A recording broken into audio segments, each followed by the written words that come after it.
What's up guys, what's up YouTube? I'm Matt Samolsky, I'm Matt the Car Guy. If this is your first time watching this channel, welcome. If you're a subscriber, welcome back. Thanks for being a part of Matt the Car Guy family. On this channel I do car reviews, and today I have this beautiful 2021 Ford Bronco Sport, or as some might refer to as Baby Bronco. Now, the Baby Bronco is size of maybe a car like you've seen, like a Jeep Renegade, for example, or maybe you remember Honda Element or Nissan Cube, stuff like this. This is basically another square vehicle in the market, and today I'm gonna take you on the tour of it. We're gonna take it for the tour of the exterior, interior. We're gonna check out the roominess in the back, check out the cool features inside of it, and then we're gonna take it for a spin. So if you're ready, let's go.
Alright guys, so let's check out the front of this Ford Bronco Sport. So no Ford badging in the front. That's probably the only Ford that doesn't have a Ford badge on its product, but they want to brand Bronco so much and Bronco Sport that this is all that they have on it. So nicely spelled out Bronco, white letters over this gunmetal gray grille.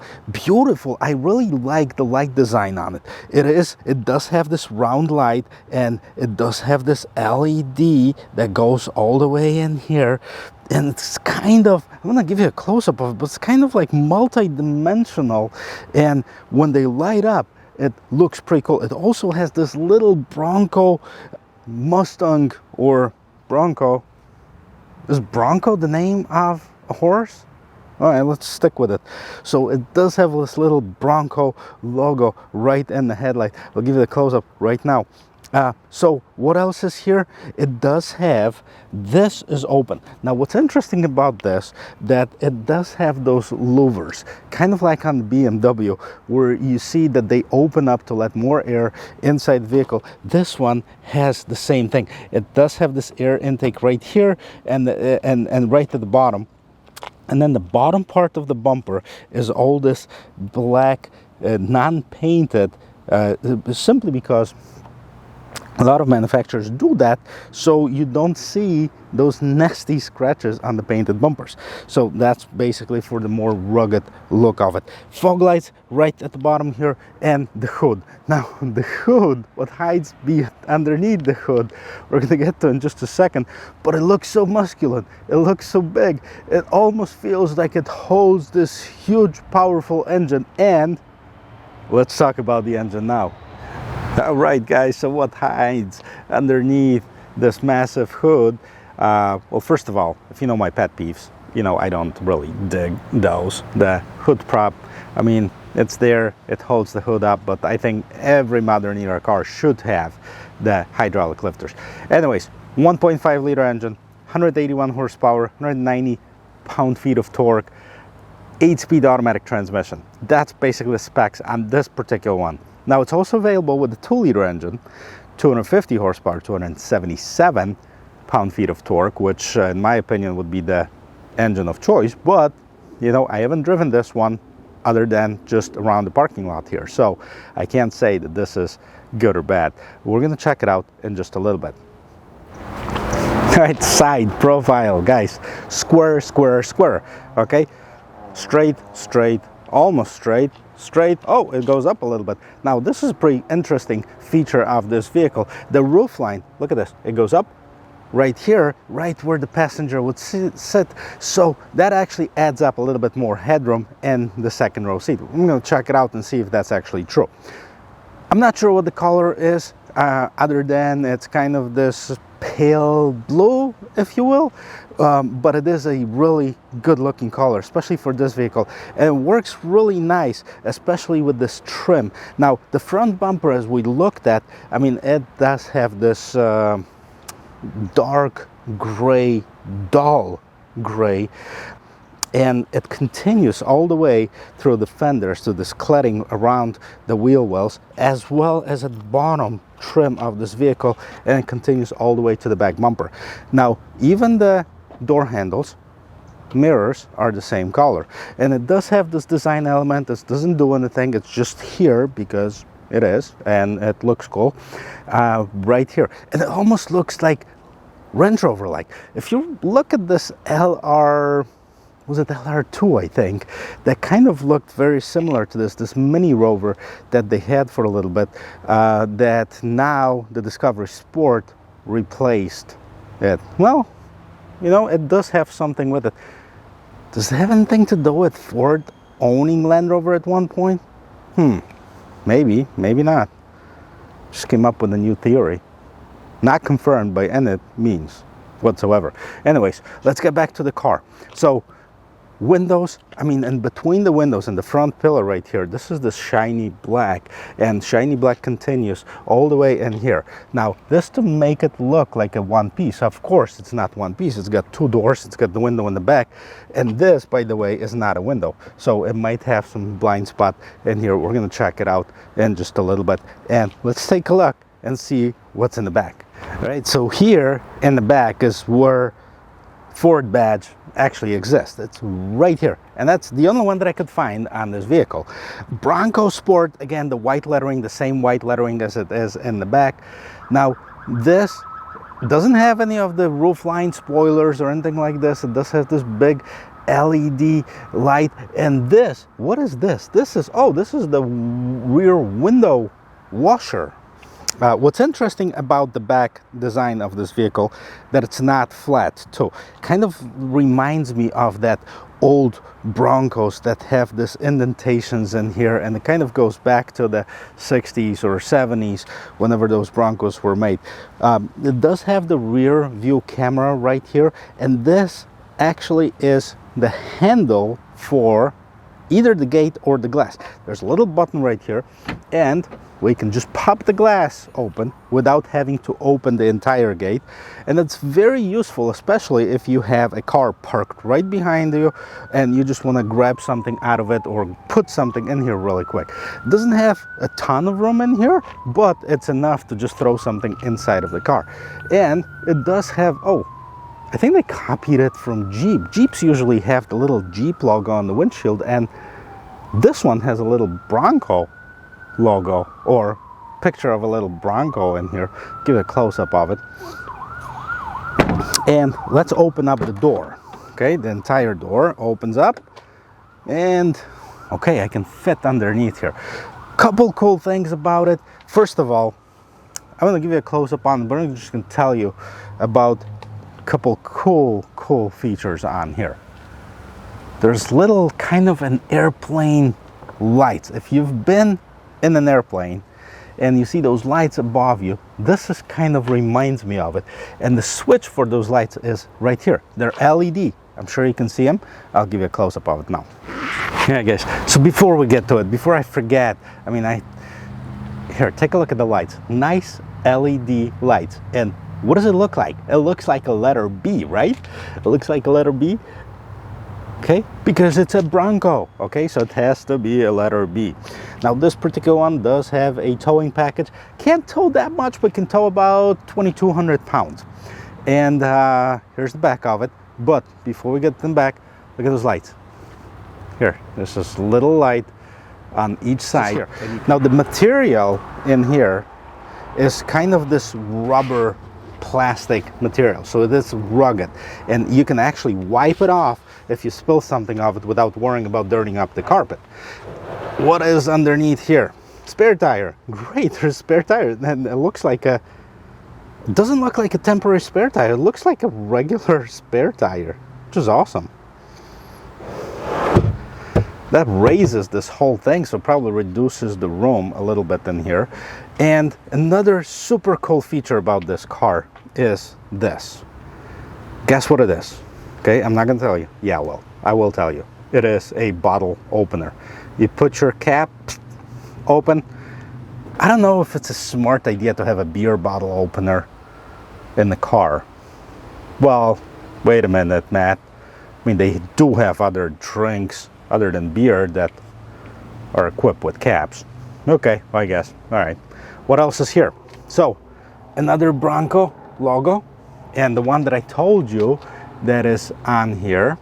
Let's take a look. Where is it? You can see a little car right in here. What are these? Oh, these are hooks for like grocery bags and stuff like this. If you want to just put them in here, just it's going to hold on to them so they don't roll around the entire interior of this vehicle. Okay, and this is, by the way, where you turn those lights on and off. And how do you put those seats down? Okay, let's see.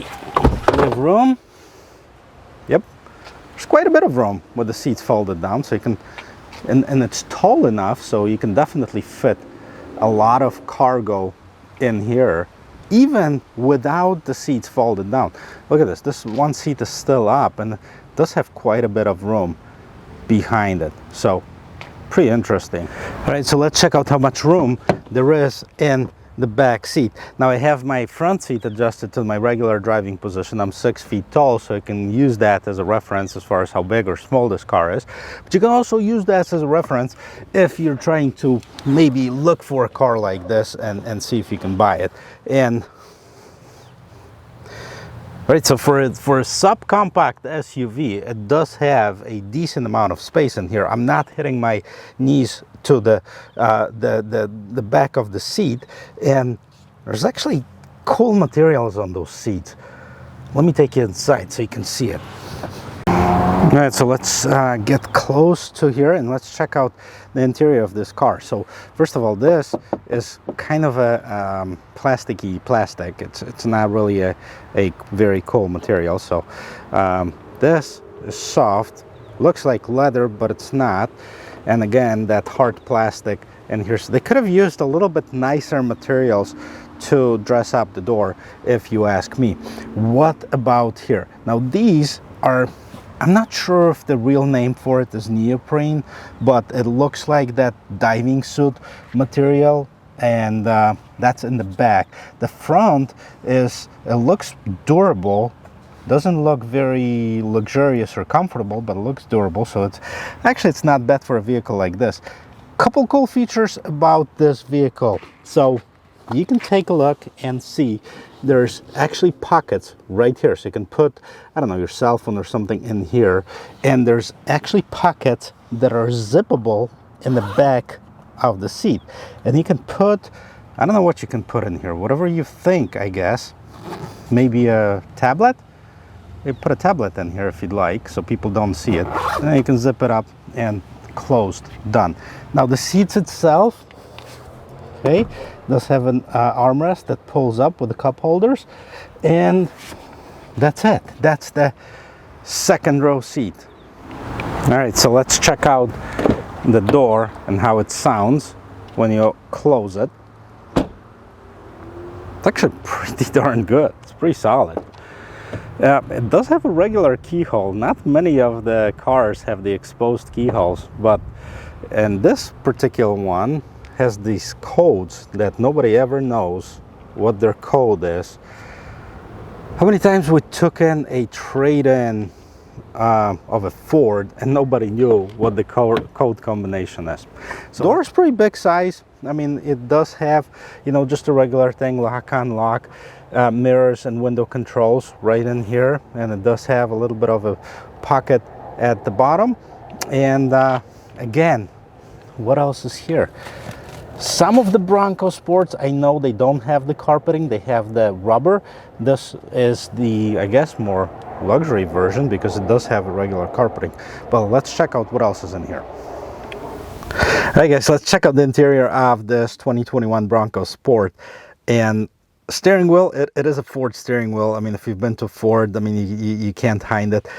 Except of the Ford logo, it does have actually a Bronco logo right on in the middle of the steering wheel. And this is a multifunction steering wheel. On the left-hand side, you see your cruise control settings and the adaptive cruise control, lane keep assist, as well as you have your volume up, volume down, and the mute button. On the right-hand side, you have your menu, which I believe controls what's going on in the middle here, as well as you have your voice control, and then you can go through your calls and pick up and hang up your telephone. So let's check it out, because there's a cool thing that happens when you actually start this vehicle. So, okay, here, it's on. Look at this, look at this. Let's get a little movie playing, like every time you get into the car, and then it forms a Bronco, so you know you are in a Bronco. It takes like, how long does it take? It takes like 15 seconds before you get to anything. All right, so let's start the car up. And it continued. Now it went here. All right, I got to talk to those dealers about putting a little bit more gas in the car. It says it's empty. Okay, well, let's get rid of this. So, what do we have in the instrument cluster? Right-hand side, speedometer. Left-hand side, you have your tachometer. In the middle, you have some of the customizable tiny little screen. I don't know if it's 3-4 inches maybe. So it is a used vehicle, as I told you. It's got 2,400 miles on it. 86 degrees in January. Crazy. Anyways, I love it. Let's see, what do we have? So we have the driver assist. You can have the My View, which is the miles per hour. You can have your trip. So this might actually be accurate, 27.3 miles per gallon. And that actually gets 25 to 29 on the Bronco. So, I mean, that's very darn close to what the posted mileage is. Information about a vehicle. What happens if you click OK? No device connected. Here's your radio, here's your navigation compass and stuff like this. So nothing really too crazy. And at the bottom there, of course, you have your fuel gauge, temperature gauge, and then you have your gear indicator at the bottom here. Now, what's going on right in this infotainment system? Is it touchscreen, first of all? It is touchscreen. So let's check it out. This one has a navigation, so obviously we've seen that. And what other options are available? Audio. But the radio sounds pretty decent. Phone. We can connect the phone. Navigation. Apps. We can connect device and settings. Let's see what settings we have. So we have the radio driver's assistance vehicle settings. Let's see what the vehicle settings are. Onboard modem, serial number. Okay, so you have My Key, which is a Ford system for, you know, teenage drivers or, you know, second drivers. Remote start setup, wiper, sliding locks, door keypad code. Oh, Enter 5-digit factory code, so you have to have it before you enter it. Lighting, auto high beams, daytime running light, auto lamp delay. Okay.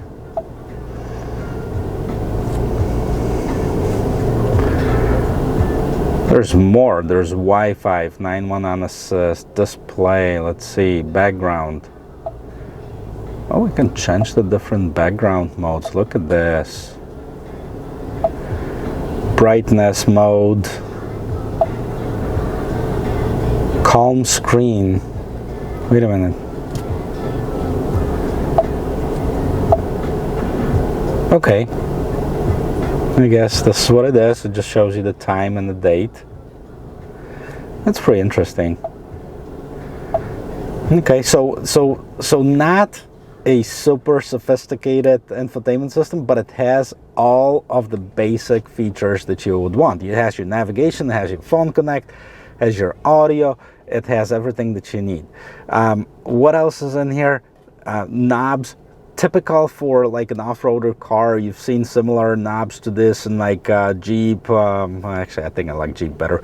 But that same style, which is the rugged knobs in here, big buttons. It does have a storage compartment right underneath here. So this is for your radio.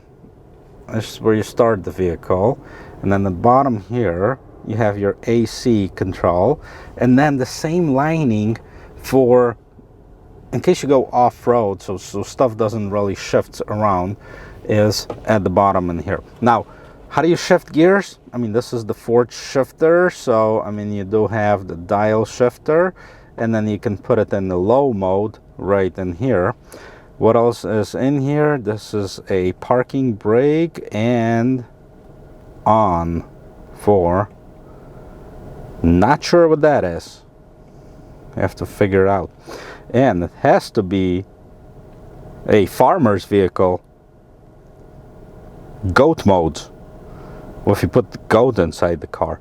Well, goat at Ford means goes over all terrain. So basically these are the different driving modes, and let's check it out. So what modes are there? Drive mode, normal, eco, sport, slippery, and sand.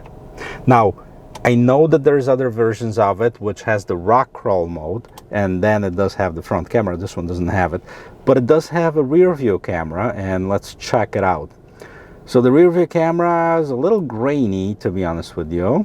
It's there, and it still has this. I'm not sure why they're doing it so you can see part of the vehicle, maybe for point of reference, so you can see where the rear bumper is and how close you get to it. So I'm sure you have the parking sensors. I've seen them, but that's the rear view camera.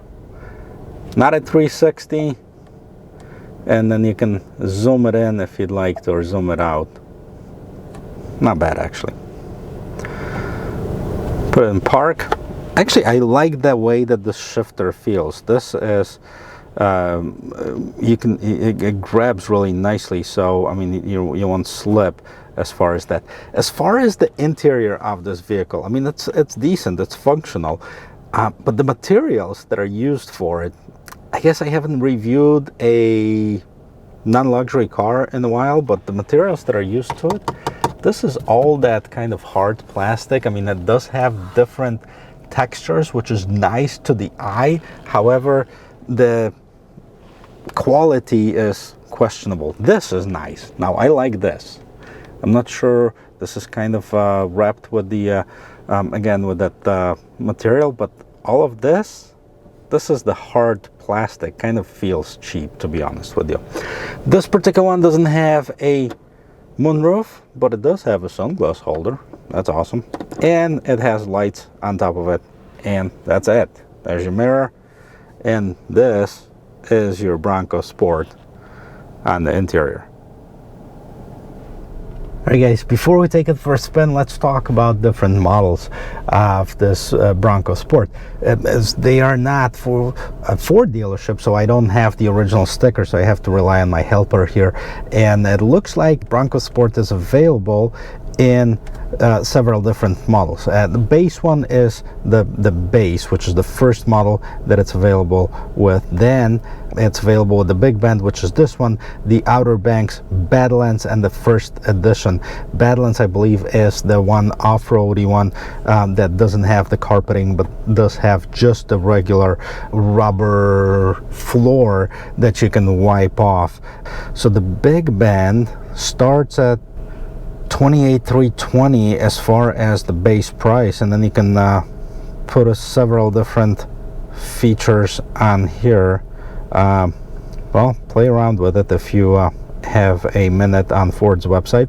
Then the Outer Banks starts at $32,000, Badlands starts at $32,800, and the first edition, which is the top of the line, starts at $38,160.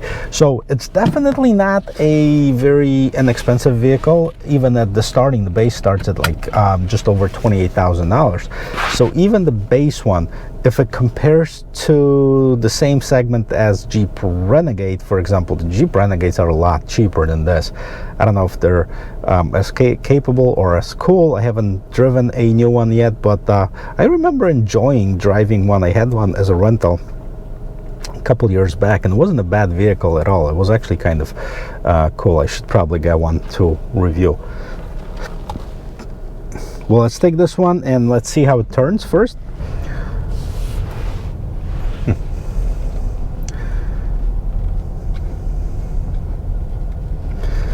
Well, you see me turning around because I was checking really the visibility out of this car, and it's surprisingly good. I mean, it does have a lot of room. It seems like it's spacious inside, but you can also see very well out of all the windows.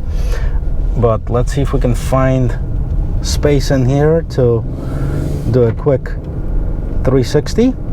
Let's do a 360 and let's see how tight or not tight it is. Actually, this thing turns on a dime.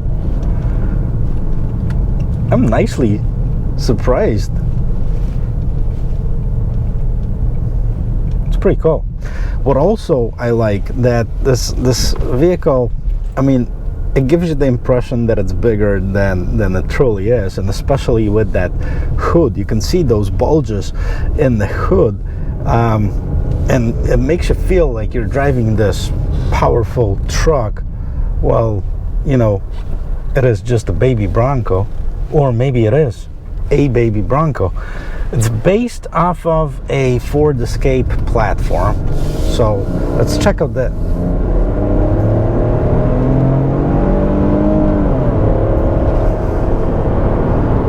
Okay, so there you go. I mean, definitely not the engine of choice for me.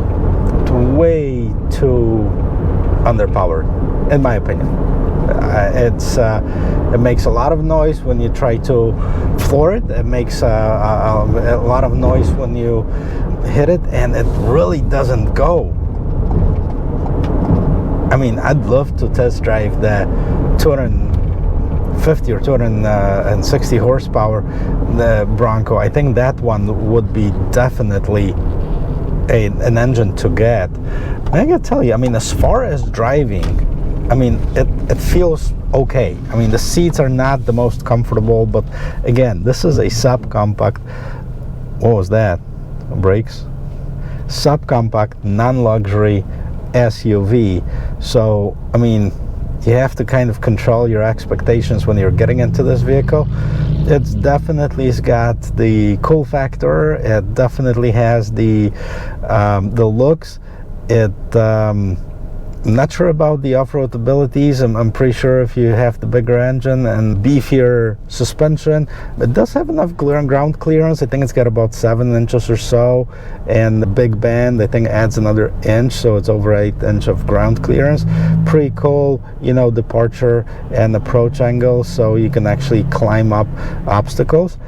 Not sure how this engine would be in the off-road. I mean, I'm not a big fan, to be honest with you. This engine is definitely feels underpowered. I do have the AC going. Maybe if I turn that off, it would give a little bit more power to the engine. And another thing, you know, it's definitely not the most aerodynamic car. I mean, you see it's as square as it can be, which is pretty cool. But, you know, with the 3-cylinder engine, 1.5 liter engine, 1.5 liter engine, 3 cylinders, it definitely is not the best gas mileage, you know, at 25, 28. This thing with 3 cylinders should do over 30 miles per gallon, just my opinion.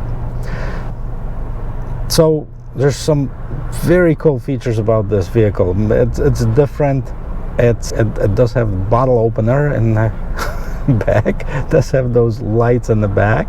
You can actually see this little Bronco on the window through the mirror here.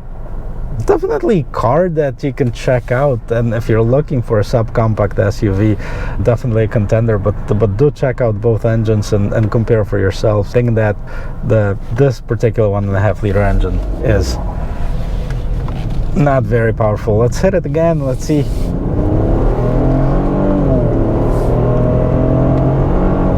I mean, it goes, but it struggles. So, anyways, not my choice. Guys, I dig this car. I don't know if I would give him a big thumbs up, but I give it a thumbs up, and I'd probably give a big thumbs up if it was the 2.0 liter engine. Anyways, thanks for watching. Thanks for supporting this channel. If you haven't subscribed yet, take a look around. Hopefully you see something of value and hit that subscribe button, hit that like button. I really appreciate all subscribers, and welcome to Matt the Car Guy family. And I will see you in my next video. Cheers.